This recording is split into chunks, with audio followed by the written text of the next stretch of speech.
ده او كيكة الشوكولاتة، كيكة على البارد بتتحط في التلاجة، مكوناتها كلها بتتعمل على النار وبتدخل التلاجة. كيكة سهلة وسريعة وطبقاتها زي ما انتم ما شايفين جميلة. يا ريت تجربوها وتقولوا رأيكم ايه في التعليقات، وتكتبوا كومنتات رأيكم فيها ايه ومين اللي يجربها.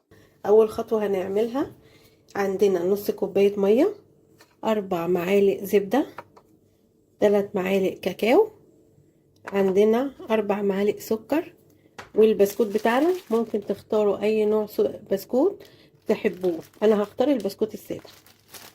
كده اول حاجه هننزل بالسكر بتاعنا، ال4 معالق سكر خشن عادي، ال3 معالق كاكاو خام، هنزل الزبده بتاعتنا وهنزل بالميه وهقلب على البارد الاول. اديها تقليبه على البارد. بصوا انا كده اديتها تقليبه، بس ان انا ايه يعني اقلب المكونات، وهرفعها على النار دلوقتي. كده انا شغاله تقليب فيها. انا سبتها على النار وموطيه النار خالص لحد ما هي ايه مثلا السوائل اللي فيها تتبخر وتتقل معايا، الصوص يتقل معايا.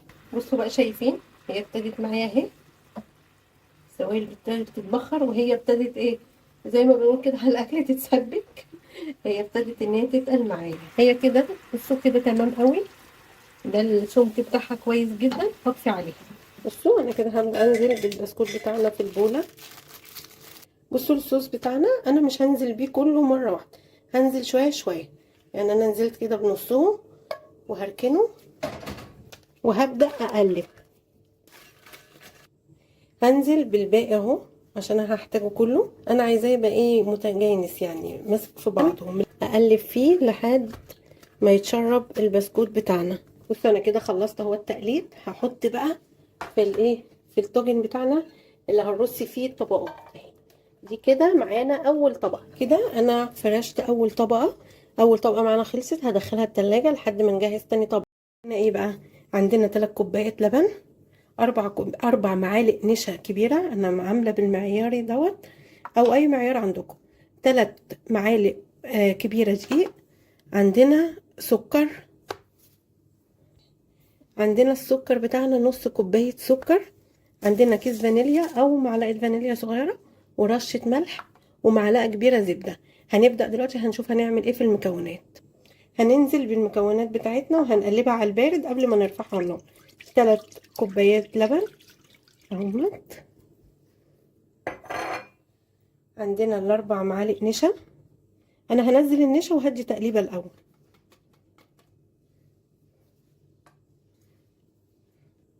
هننزل بنص كوبايه سكر، برضو هديها تقليبه. وهنزل ب3 معالق دقيق، معالق كبار. ومعانا كيس الفانيلا بتاعنا.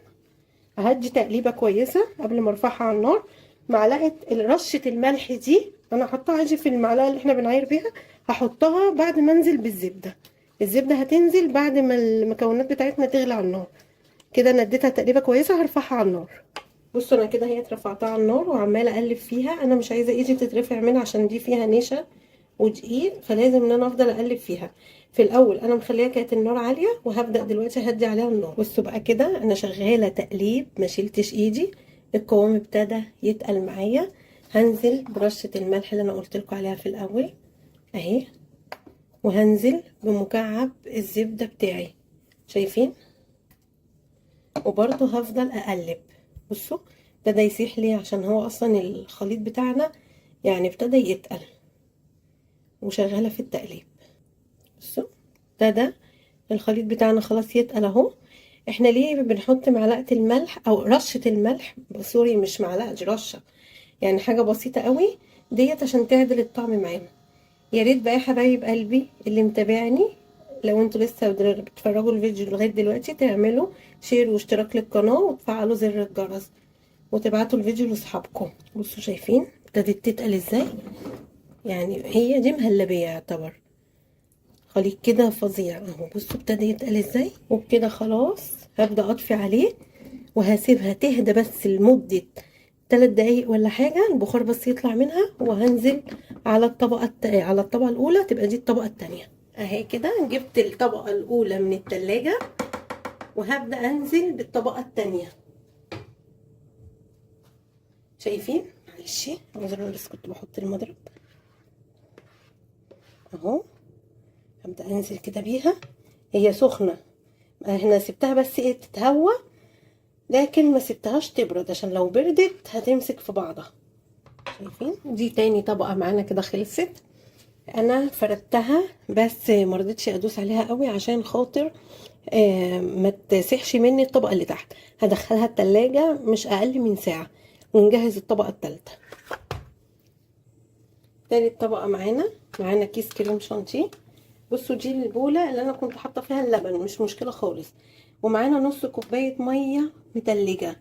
عايزين تحطوا لبن مفيش اي مشاكل، عايزين تحطوا مية بيبقى افضل، بيدي قوام افضل. وهبدأ اضربه بمضرب البيض.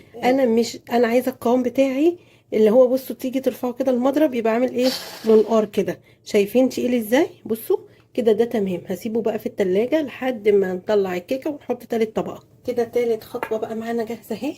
هننزل على الصينية بتاعتنا. بصوا انا هنزل بيها كلها وهبدأ ايه افرد. لسه في شوية بس قلت افرد كده. كده فردنا الكريم شانتيه. دي تالت طبقة معانا هندخلها التلاجة برضو وهنجهز رابع خطوة. طاسة اهي اهو. هننزل بنص كوباية شوكولاتة، لو انتوا بشرينها يبقى اعملوا بالمعيار، او بنص قالب اللي هو بتاع دريم دوت، يعني الشوكولاتة بتاعته بتبقى حلوة ماشي. وهننزل عليها بنص كوباية لبن وهنقلبها على النار لحد ما تسيح. انا مهديه النار خالص، انا هسيبها كده اهي لحد ما تسيح. بصوا هي ابتدت تسيح. بصوا انا عندي مكعبين شوكولاته بيضه ما تضرش، هحطها اللي هي باللبن هتدي برضو طعم حلو قوي اهو. انا عندي 2 فقلت بدل ما يتركنوا كده. ابتدت تسيح اهي معايا. بصوا بقى الخطوه الاخيره دي معلقه سمنه او زبده، دي بلدي اللي هي متسيحه. دي بقى بتدي ريحه وطعم رائع للجانش بتاعنا. بصوا بجد انا هسيبها تتقلب معاها تقليبه، يعني تتقل بس كده يدي القوام مع بعض وهقفل كده. القوام بتاعنا ممتاز شايفين. انا هقفل عليها هسيبها تبرد خالص وهتحطها على الثلاث طبقات، لازم تبرد خالص كده. بعد ما الصوص بتاعنا برد خالص اهو. بصوا برد خالص. جبنا بقى الصينيه بتاعتنا من التلاجة وهننزل عليها بالصوص بتاعنا. شايفين الجانش بتاعنا عامل ازاي؟ وهنبدأ كده بقى شكلها هي بعد ما احنا ما سوينا الشوكولاتة. هندخلها في التلاجة ما تقلش عن ساعتين 3 عشان خاطر تمسك ونقطعها مع بعض. طلعتها من التلاجة هنبدأ نقطع. شايفين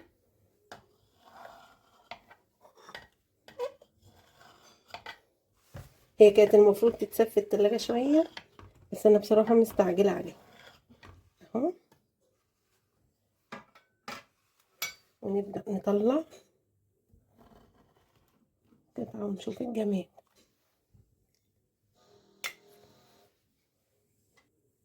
بصوا بقى كده هي شكلها بعد ما طلعت.